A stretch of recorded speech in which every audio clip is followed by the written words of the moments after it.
Vou tentar seguir esse roteiro aí, né? Algumas marcas da herança regional brasileira.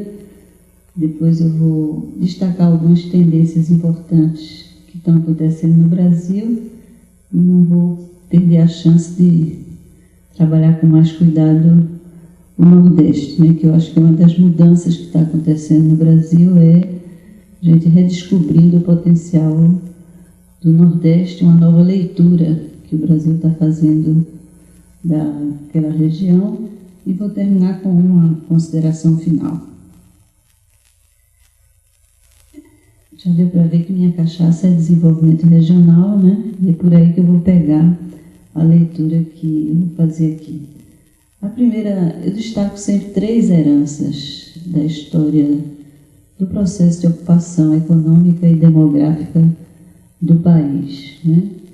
A primeira grande herança está nesse mapa aí. Qualquer mapa de densidade da população revela a concentração litorânea. Um país enorme desse tem uma enorme concentração do processo tanto de ocupação humana como econômica nessa faixa estreita aqui.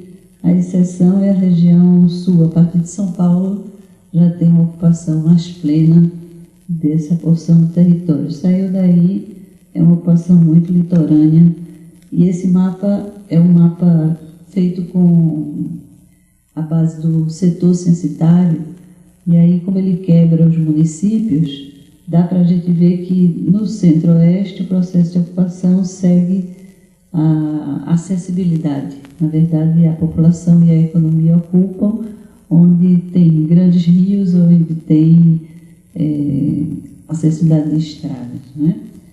Então, essa é uma grande herança, e o Nordeste não escapa a essa herança. Como eu vou focar no Nordeste, a 300 quilômetros de Recife, pegando aquele porção onde concentrou população e economia, também no Nordeste tem uma concentração importante a 300 quilômetros de Recife, uma concentração maior ainda a 800 quilômetros de Recife. Quer dizer, na verdade, o Nordeste, demograficamente e economicamente, está nesse raio entre Fortaleza e Salvador, que pega Petrolina também, que está ali a 700 quilômetros também, está por aqui. Então, aí tem 40 milhões de habitantes, dos 50 e pouco que a gente tem, e tem 90% do PIB da região.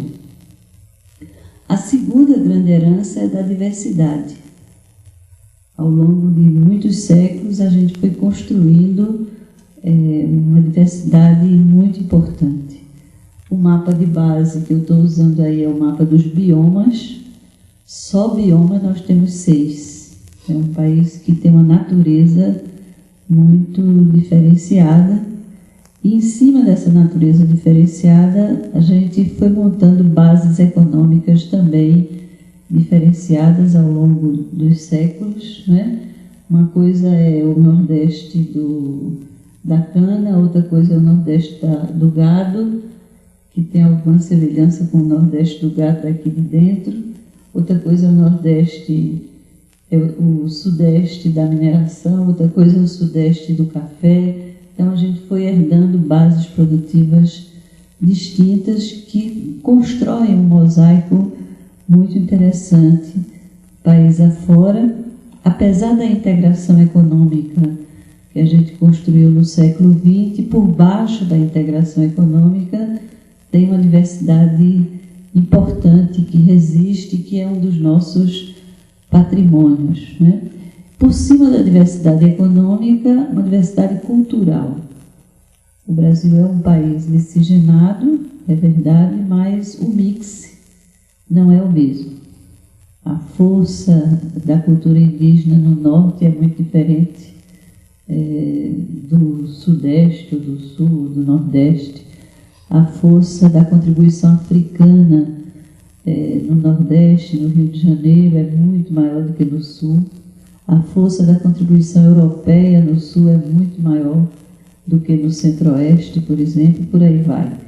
Então, por isso mesmo, a gente construiu um patrimônio de diversidade cultural fantástico, né? De visão de mundo, de crenças, que aparece nas manifestações culturais Brasil afora e que é de uma riqueza muito grande. Construímos algumas unidades, como a língua, mas por baixo da unidade língua tem uma riqueza de um patrimônio cultural muito importante que não pode ser desconhecido, né? Então, essa é uma herança que eu acho que ficou meio empanada no século XX, por conta da próxima que eu vou falar, que é a herança da concentração. O século XX promoveu uma concentração econômica tão forte que empanou essa herança da diversidade. E uma das mudanças que eu percebo hoje no Brasil é que, como a concentração está diminuindo um pouco, a diversidade está reaparecendo. Então, essa é uma das tendências que eu vou enfatizar. A gente estaria num desses momentos em que essa herança volta a ser examinada e volta a ter importância nas nossas discussões, né? E ela é um patrimônio importante do país. A terceira herança é a herança da desigualdade. E a herança da desigualdade, ao invés de botar uma linha aqui no litoral, ela bota uma linha aqui no meio do Brasil. De Belo Horizonte para cima, podem ver que esse mapa, que é o mapa do IDH, colore diferente de Belo Horizonte para baixo, né? Minas divide ao meio, de Belo Horizonte para cima, Minas é padrão norte e nordeste. E de Belo Horizonte para baixo é padrão sul-sudeste. O centro-oeste é padrão sul-sudeste em todos os mapas. Eu vou mostrar outros. Esse é o mapa da renda per capita. Este é o mapa da baixa escolaridade. E eu posso passar amanhã aqui colocando o mapa.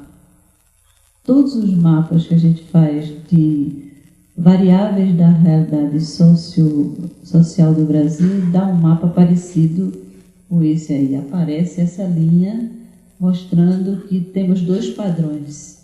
No caso daqui, quanto mais vermelho, mais alto o percentual de pessoas com baixa escolaridade. Quanto mais azul, mais alto o percentual de pessoas, mais baixo o percentual de pessoas com baixa escolaridade.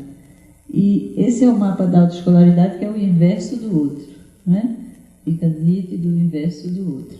Então, essa é a outra herança, a herança do processo de ocupação urbana e econômica, que deu essa divisão do Brasil em dois grandes Brasis, dois grandes padrões, se a gente puder sistematizar. Um padrão norte e nordeste e um padrão sul-sudeste, que também se expressa no padrão centro-oeste.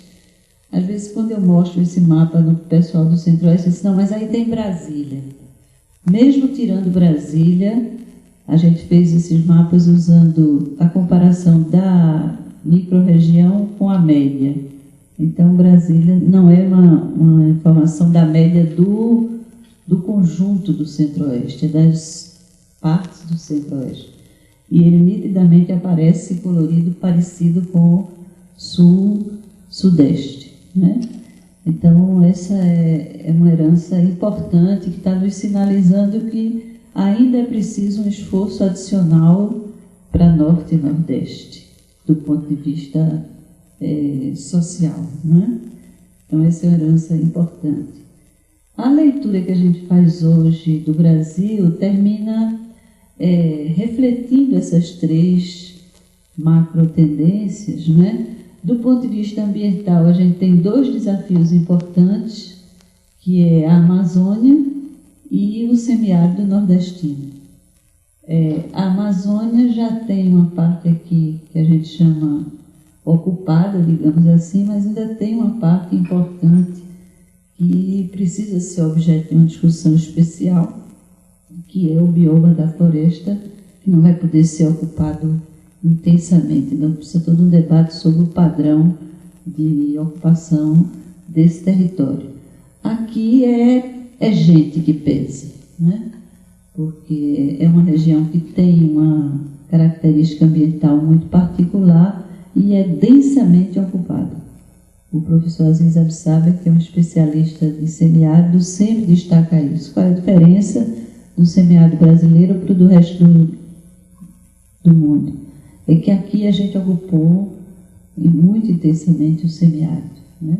Então, uma região que não tem uma base de recurso muito rica, tem uma densidade de ocupação elevada. Então, aí é a população que requer um tratamento de desafio especial. As duas linhas terminam nos remetendo a outra leitura do Brasil. Quando a gente trata do Brasil que já está densamente ocupado, que é o Brasil do litoral, permanece o corte. Tem um Brasil do litoral de Minas para cima e um Brasil do litoral de Minas para baixo. Então, a linha do corte social nos obriga a fazer essa discussão. Por exemplo, Curitiba e Recife são cidades mais ou menos do mesmo tamanho, mas têm problemas muito diferentes, né? Uma está numa das regiões ricas do Brasil e outra está numa das regiões pobres do Brasil, embora sejam metrópoles mais ou menos do mesmo porte. E esse debate ele tem que ser feito, termina sendo feito com base nessa linha aqui. E do ponto de vista do Brasil mais do interior, a gente tem essa área aqui que eu vou mostrar que é uma das nossas tendências atuais, de ocupar essa porção aqui do território brasileiro. E essa porção também apresenta esse corte. Uma coisa é o que eu vou chamar aqui de Brasil Central, dessa linha para cima, e Brasil Central dessa linha para baixo, né? Os padrões não são os mesmos. Quais seriam as tendências recentes, né? Do ponto de vista demográfico, tem duas tendências importantes. Primeiro, a tendência da composição etária da população. O Brasil, desse ponto de vista, segue a tendência mundial, reduzindo natalidade e melhorando a mortalidade. E aí, gerando um perfil demográfico diferente do que a gente vinha construindo, e a tendência nos próximos 20 anos a gente ter um peso menor da população mais jovem e um peso maior da população mais idosa. E um peso importante da população em idade ativa, que vem da transição. Então, nos próximos anos é preciso olhar com cuidado essa composição etária da população brasileira, porque o perfil que está se formando é diferente do perfil que predominou no século XX, principalmente, né?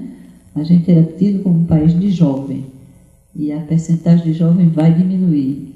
A percentagem de pessoas de mais de 50 vai aumentar. E o percentual de população em busca do mercado de trabalho vai ser relevante, porque ele traz ainda uma parte da herança do passado recente. Então, essa mudança demográfica do ponto de vista da estrutura etária é importante. Discutir mercado tem que discutir essa mudança. E a urbanização?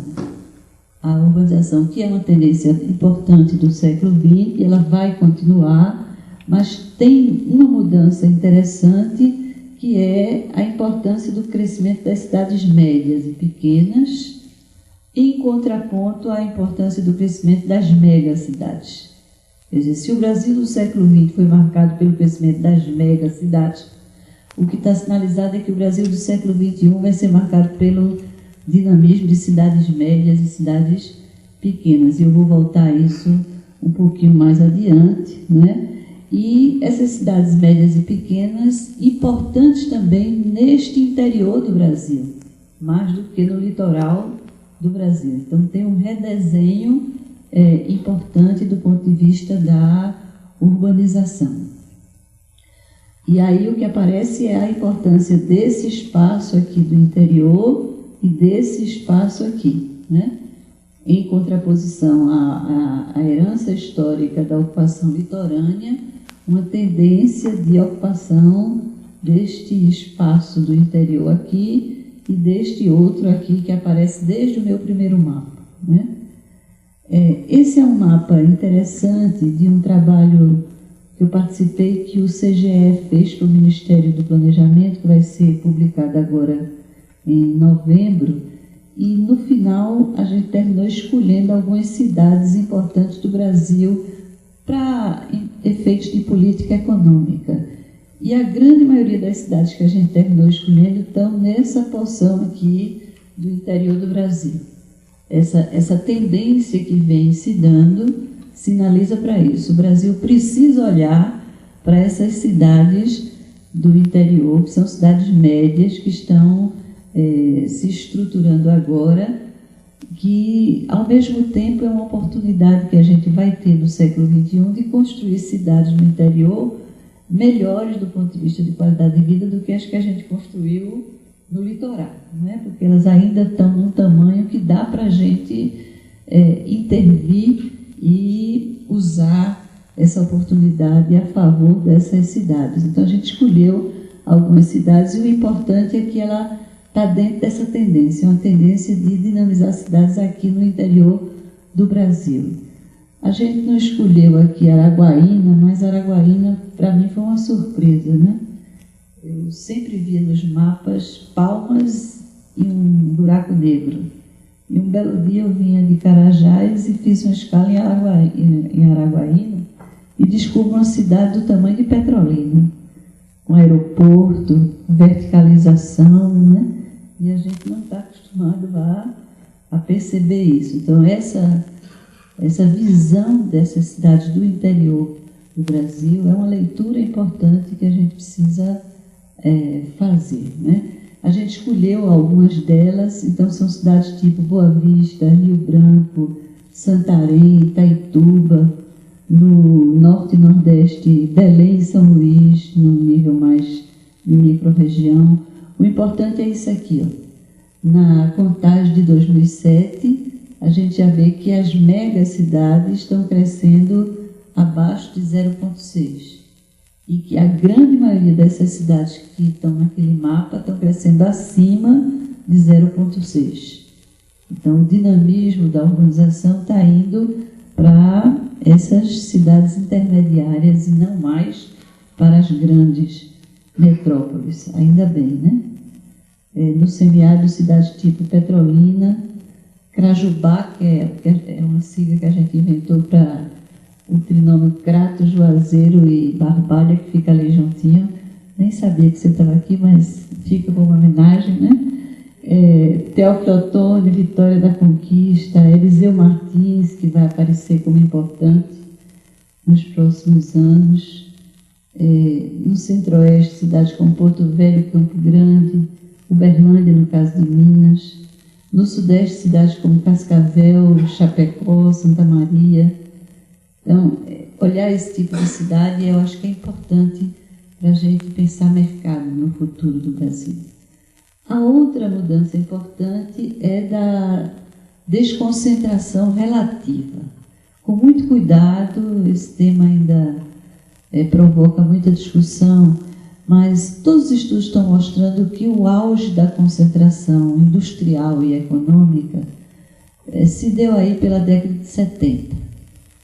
E da década de 70 em diante, na crise, agora na retomada, a tendência é uma desconcentração. A macro tendência não é mais a da concentração. Aí, de novo, ainda bem, não é? A macro tendência é da desconcentração. Isso reflete, por exemplo, na produção industrial, tomada pelo valor da transformação industrial, onde, por exemplo, o Sudeste chegou a representar 80% da produção industrial do país, em 70. Ainda representa 63%, mas já foi 80%. Então, tem uma desconcentração importante. Dentro do Sudeste, a cidade de São Paulo chegou a ser 44% da produção industrial do país, hoje é 23%, 24%. Então, ainda é um quarto num país desse tamanho, um quarto está numa cidade, mas já foi 40%. Certo? Então, a tendência é uma tendência de diminuir a concentração, ao invés de aumentar a concentração, que era a tendência mais forte, principalmente na segunda metade do século XX. Né? O Sul tem uma tendência importante de ganhar importância industrial, então ele era 12% da produção industrial, passa para 20%, e mesmo o Nordeste dobra, o Norte chega a 5% e o Centro-Oeste tem um crescimento importante também. Então, tem uma tendência, do ponto de vista da indústria, de que o auge da concentração foi alcançado e a tendência é desconcentrar, tá certo? Do ponto de vista agropecuário, o destaque é para o Norte e para o Centro-Oeste. Então, para aquele espaço do interior do Brasil, que eu estou dizendo que está sendo ocupado e vamos olhar para ele, aí a agropecuária tem um papel importante e os números são muito representativos. Né? O Norte passa de 3% para 7%, dobra a presença dele, e o Centro-Oeste quase triplica, né? Passa de 7,5% para 21% o peso da região na produção agropecuária do país. Né? Então, nessas duas regiões é que está a concentração. O Sul perde um pouquinho e o Sudeste perde também. Então, tem um movimento de ocupação que vai na direção do Norte e do Centro-Oeste, em detrimento do Sul e do Sudeste. Né? No caso do Nordeste, o Nordeste perde importância relativa na agropecuária. Ele ganha na indústria e perde na agropecuária. O que é preocupante, porque do ponto de vista da ocupação, o Nordeste continua tendo 45% da PEA agrícola do país. O Nordeste tem 28% da população total do país, mas tem 45% da PEA agrícola, respondendo somente por 14% da produção. Então, eu gosto de dizer que a gente que vive na agricultura não vive da agricultura. E não é à toa que todo o mapa da pobreza rural que a gente faz no Brasil, a área que aparece com destaque é a região Nordeste, né? E esse dado aqui diz tudo. É por isso que aí também tem um desafio importante que tem a ver com aquilo que eu falei. E quando a gente vai para o Nordeste, é no semiárido, que é um semiárido muito densamente ocupado. Então, tem essa mudança importante. O debate está mais nesse mapa, né? Esse é um mapa que eu trouxe do professor Campolina, que tem feito estudos sobre esse tema da desconcentração industrial, e o que ele está mostrando é que tem um movimento de desconcentração, mas atenção, é uma desconcentração meio seletiva. Primeiro, é uma desconcentração em São Paulo, da Grande São Paulo para o interior de São Paulo. A Grande São Paulo perde peso relativo na indústria, mas o interior de São Paulo ganha peso relativo. E para a proximidade do eixo industrial anterior. Então, o sul de Minas tem um peso importante, de Belo Horizonte para baixo ganha, e a região sul ganha.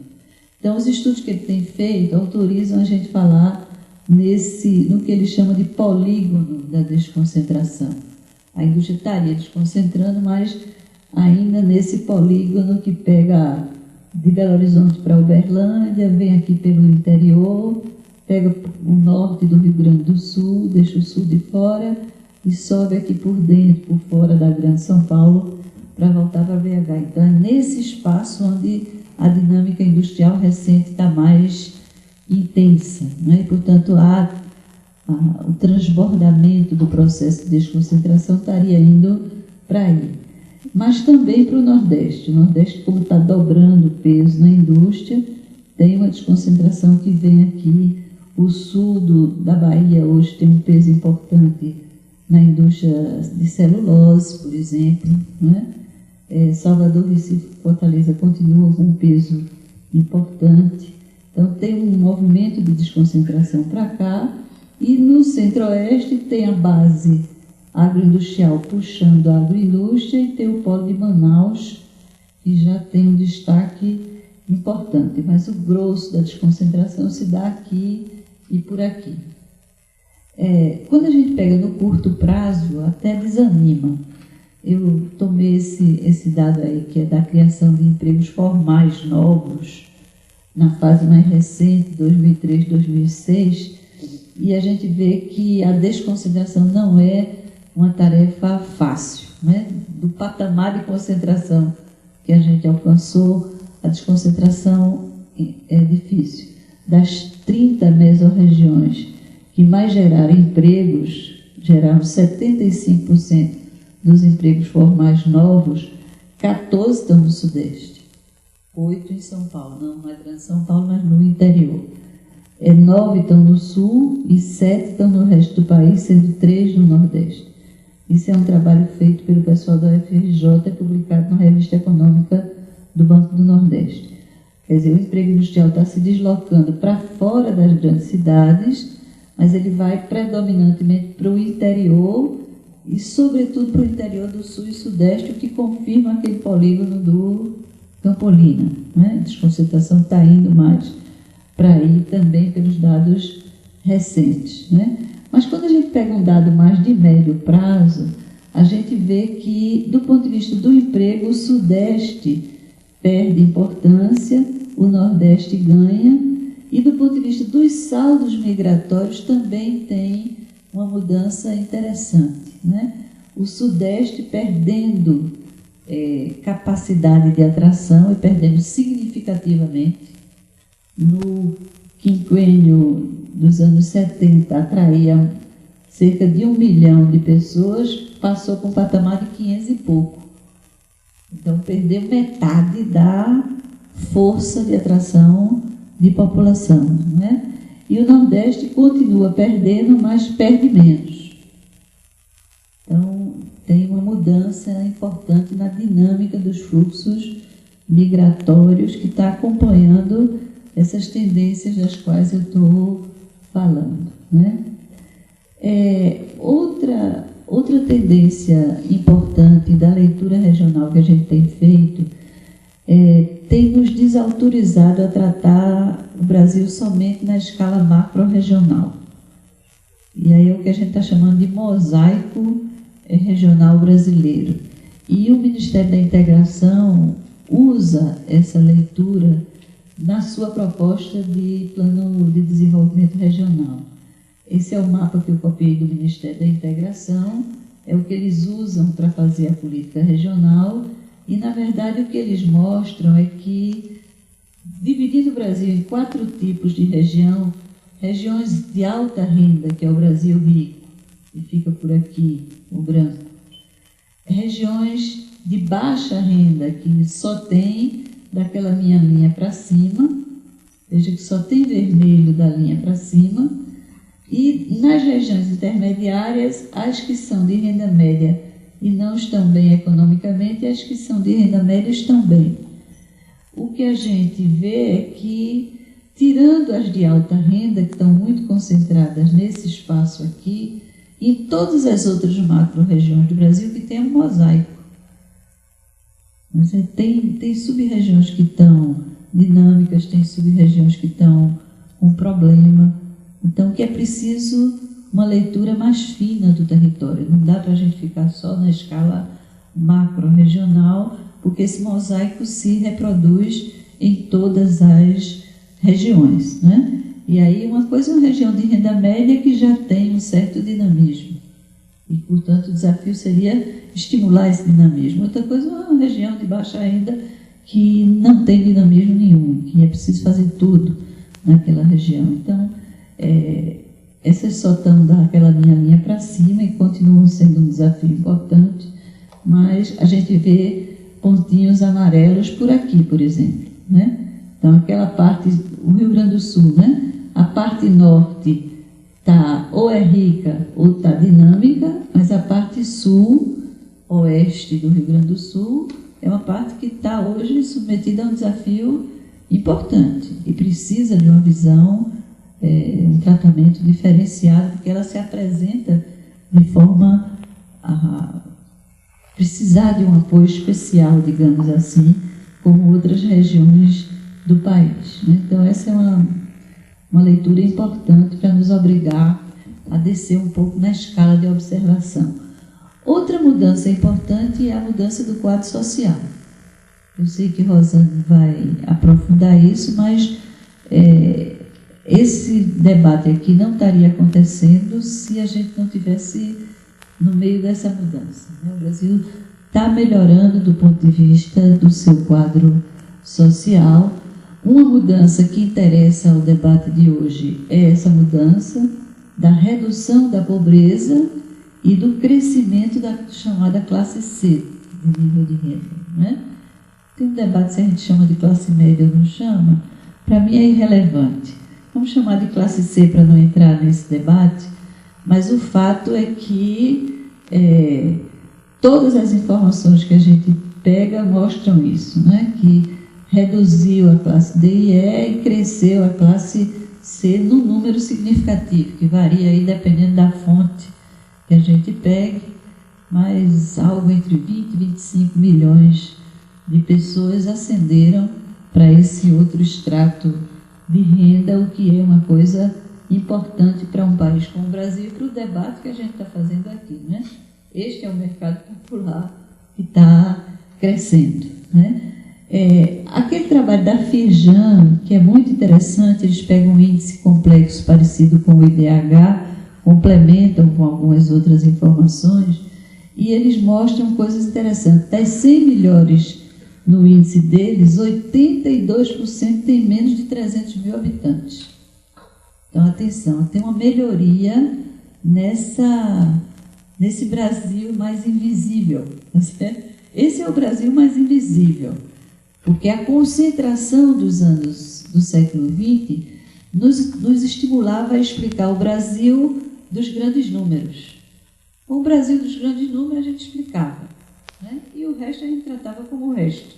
Só que o resto agora o chamado resto está mudando e está ganhando importância relativa e está nos obrigando a refletir sobre ele. Acho que essa é a mudança importante. E esse dado da Firjan é interessante. Das 100 melhores no índice que eles construíram, que é o índice social, 82 tem menos de 300 mil habitantes, né?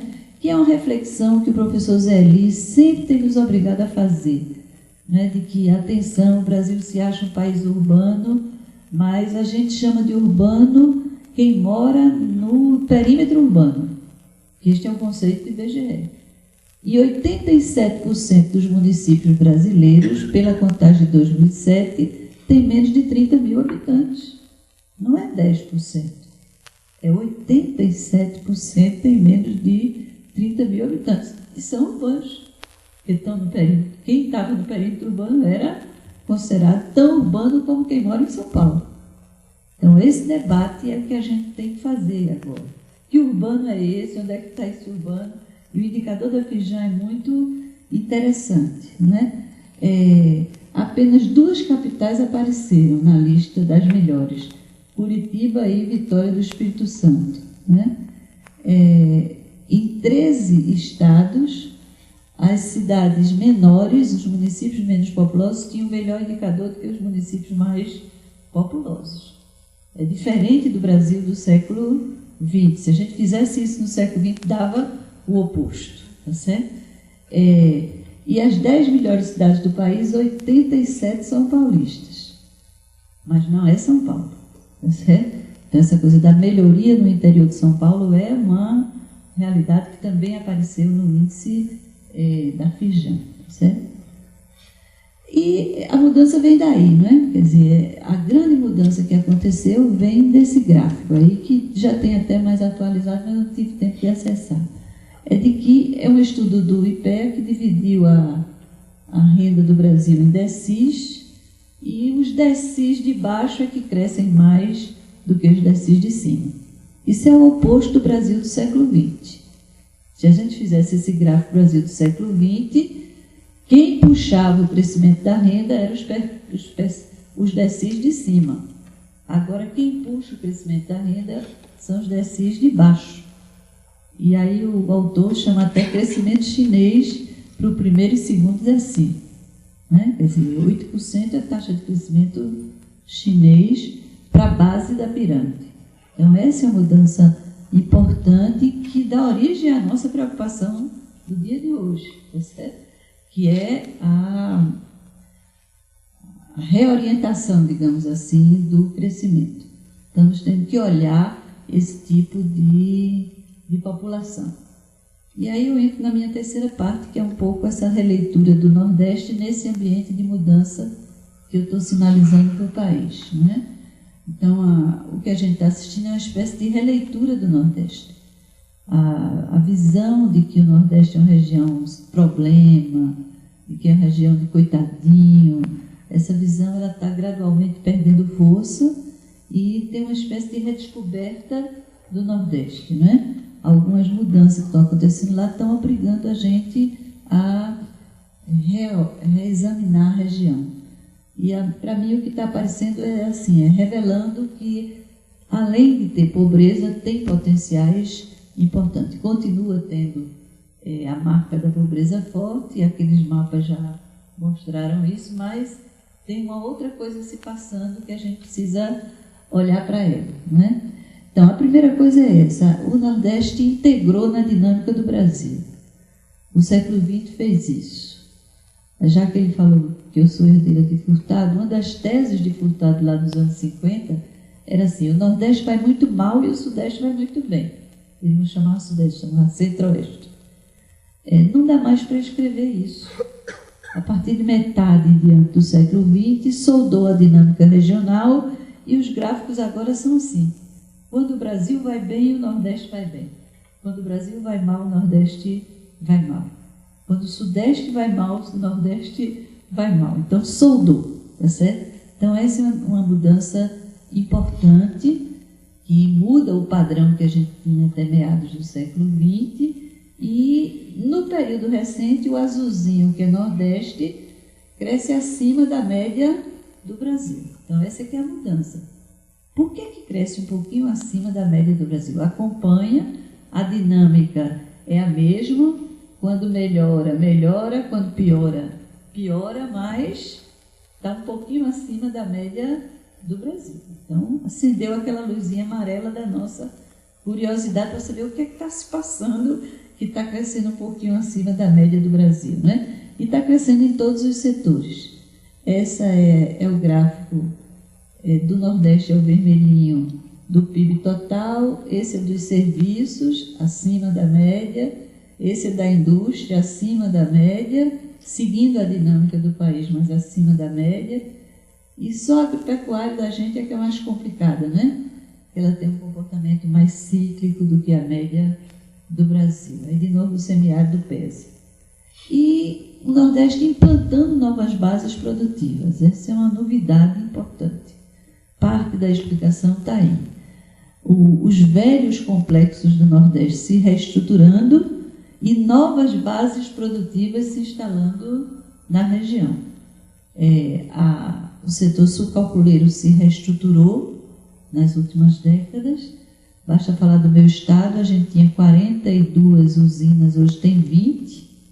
É uma reestruturação importante do ponto de vista empresarial. Do ponto de vista da produção, não teve crise. Teve uma reorganização empresarial e a produção continua importante do jeito que era, tá certo? Mas tem coisas novas, né? A dinamização do turismo nesse litoral todo é uma coisa nova, né? Os dados sobre investimento em turismo mostram isso. Esse é um potencial que a gente sempre viu no Nordeste, né? Que ainda é maior do que o que a gente está usando, porque a gente está usando só o potencial do litoral, o que se chama de turismo de mar e sol, e tem um potencial enorme que é articular isso com a riqueza cultural da região. Portanto, um potencial muito maior do que a gente está sabendo aproveitar, mas só com o primeiro já dá um dinamismo interessante, né? Muda lugares com muita força. Basta lembrar o que era Natal há 10 anos atrás e o que é Natal hoje, o que era Fortaleza há 10 anos atrás, o que é Fortaleza hoje. Parte é turismo, né? Até Maceió está aparecendo agora com o potencial que tem, né? Melhorou um pouquinho o padrão de gestão, parece potencial em Maceió importante, né? A metalurgia com muita força por aqui, por conta do complexo de Carajás que termina indo para São Luís. Petróleo e gás, que era uma coisa que o Nordeste nem falava, tinha uma refinaria lá de 39 e depois não tinha mais nada, né? Então, petróleo e gás está crescendo na região, presença importante no Rio Grande do Norte, né? Refinaria agora aqui e aqui também, né? Uma ampliação da presença aqui em Sergipe e Bahia. E o Brasil vai ser mais importante em petróleo e gás do que é hoje, no futuro. A petroquímica também, Bahia, e agora Pernambuco. A fruticultura com 2 polos principais, um Açu e aqui Petrolina Juazeiro. A produção de celulose aqui no meu mapa, eu peguei o mapa errado, quando eu fui botar não cabia, né? E tem que ter o sul da Bahia aqui, que é muito forte em celulose hoje. Tecnologia de informação em Salvador, em Recife, em Campina Grande, polos de tecnologia de informação e comunicação, saído das universidades. A produção de grãos aqui no oeste da Bahia, mas já subindo para o sul do Piauí e sul do Maranhão, né? E o anúncio de novas siderurgias, né? É uma coisa que também não tinha no Nordeste. O Parque Siderúrgico do Brasil estava todo de Minas para baixo, né? E aí estão surgindo siderurgias agora para cima. A Vale anunciou uma siderurgia em Marabá, mas vai fazer também uma em São Luís, uma em Fortaleza, e a CSN está anunciando uma em Pernambuco. Então, são atividades que a região não conhecia e são investimentos que estão sendo anunciados.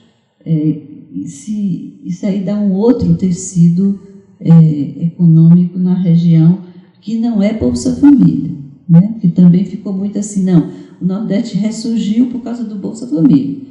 Eu estou tentando dizer, atenção, para além do Bolsa Família, tem coisa nova acontecendo na região, tá certo? Tendências demográficas importantes também lá. A urbanização cresce, as regiões metropolitanas e capitais respondem por 30%, né? E já 41% da população é urbana. A mesma tendência brasileira, queda na fecundidade e melhoria da mortalidade. Mantém-se como região expulsora. A gente tem 10 milhões de nordestinos fora do Nordeste, mas está caindo a quantidade da expulsão e tem migração de retorno.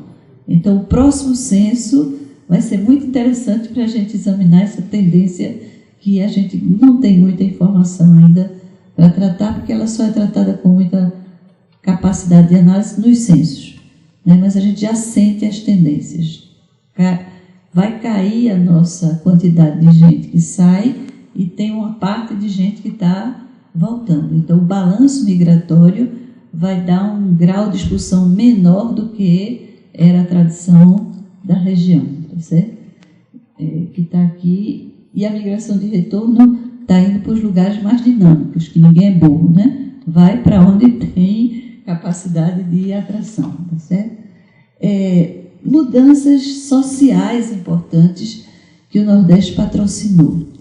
Essa é uma visão que eu tenho do governo Lula, assim.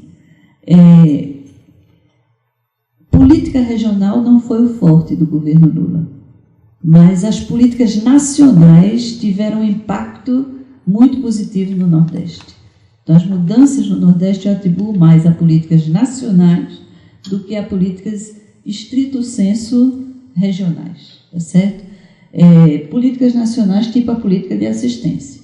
E é inegável que o Bolsa Família teve um impacto maior no Nordeste. O lado ruim virou positivo. Qual é o lado ruim? Nós somos 28% da população, mas temos metade dos pobres. Então, quando focou os pobres, o Nordeste leva metade do Bolsa Família. E como, tirando o litoral, o tecido socioeconômico do interior é muito frágil, este volume de recurso ele não teve só o papel social. No caso dos lugares mais pobres, também é dinamismo econômico, é mercado popular. Melhora a feira, melhora a padaria, melhora a farmácia. Então, o tecido econômico frágil que existe ali é irrigado pela dimensão do fluxo de transferência que existe, que já vinha da Constituição de 88, porque as transferências via INSS também são importantes e vão para os mesmos lugares, e foi complementado pelo programa de assistência que cresceu significativamente. Então, o impacto lá é diferente do impacto em São Paulo. Né? Do ponto de vista individual das pessoas é o mesmo impacto. Você chega lá e socorre. Mas do ponto de vista do impacto mais geral, as pequenas e médias localidades mais pobres do Nordeste não tiveram só o impacto social, tiveram também uma dinamização, vamos chamar de econômica, neste padrão mais econômica, tá certo? O apoio à agricultura familiar foi importante, porque também mudou de patamar, passou de um patamar de 2 biano para um patamar de 12 biano, multiplicou por 6, e como o Nordeste tem 43% da PEA agrícola, ele ganhou importância relativa nesse montante. E vai de novo para o mesmo público, que é um público que estava meio fora do mercado, tá certo? O aumento do salário mínimo, que é uma política nacional, mas o impacto no Nordeste foi maior, porque o Nordeste tem 28% da população, mas tem metade dos trabalhadores de salário mínimo. E o aumento real do salário mínimo não foi modesto, né? Foi significativo. O ano passado, a inflação foi 5 ponto alguma coisa, o salário mínimo foi corrigido em 9,2. Então, não é uma diferençazinha, é uma diferença significativa, e lá tem metade dos que ganham salário mínimo. Aí tem o mesmo impacto que tem o Bolsa Família. O lado ruim virou uma vantagem nessa hora e estimulou o consumo dessa faixa de renda, tá certo? E a ampliação do crédito e democratização do crédito também teve um impacto lá. E aí, esse conjunto de políticas nacionais termina puxando o Nordeste.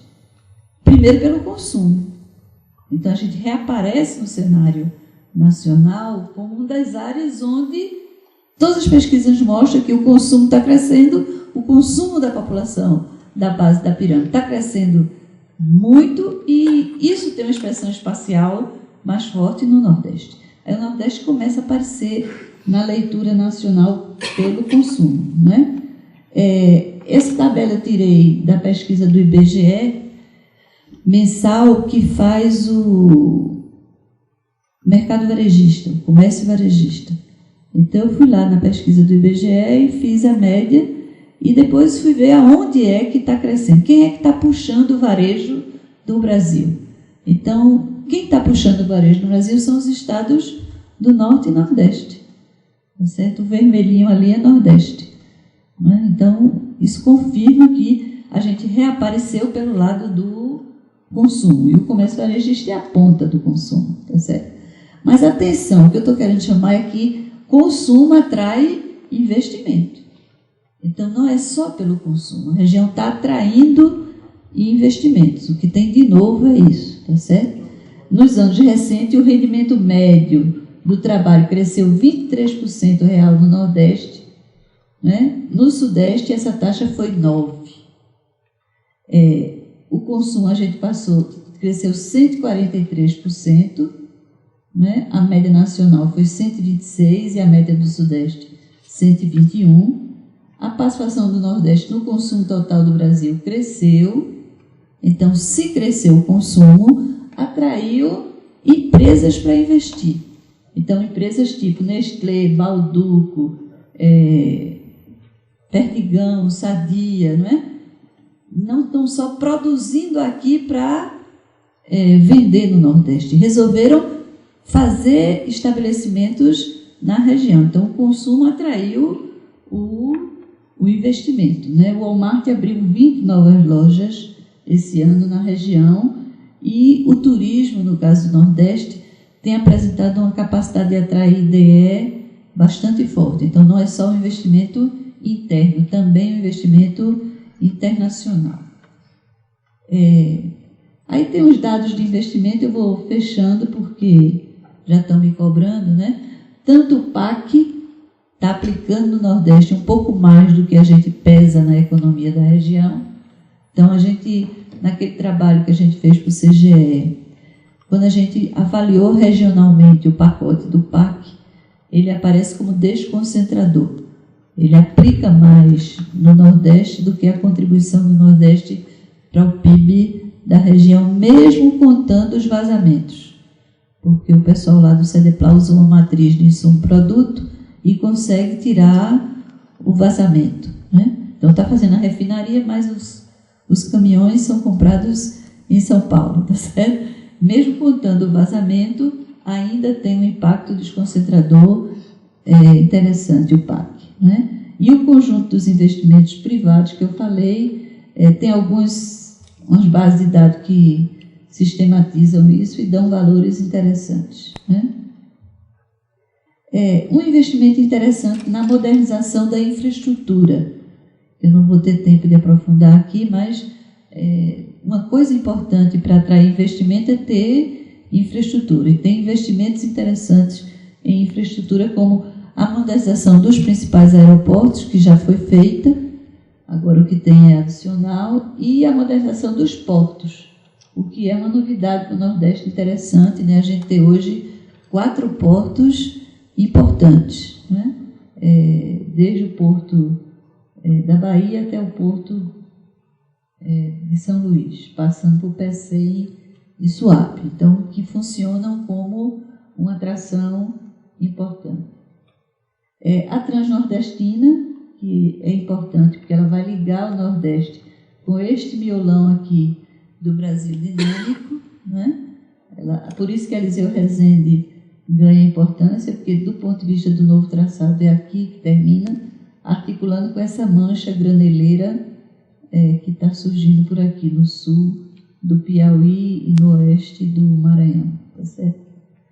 Bom, finalmente eu vou terminar com essas 2 considerações, né? Estou dizendo, o Brasil está mudando e o Nordeste está mudando, né? Tem a crise mundial aí, que certamente vai bater no Brasil, mas é preciso a gente olhar mais para o médio prazo. Tudo que a gente tem discutido sobre a crise mundial, ela vai bater no Brasil, mas ela vai bater muito forte também nos países desenvolvidos. E os estudos de mais longo prazo têm dito, na saída da crise, países tipo Brasil, China, Índia, vão estar relativamente melhor situados do que estavam.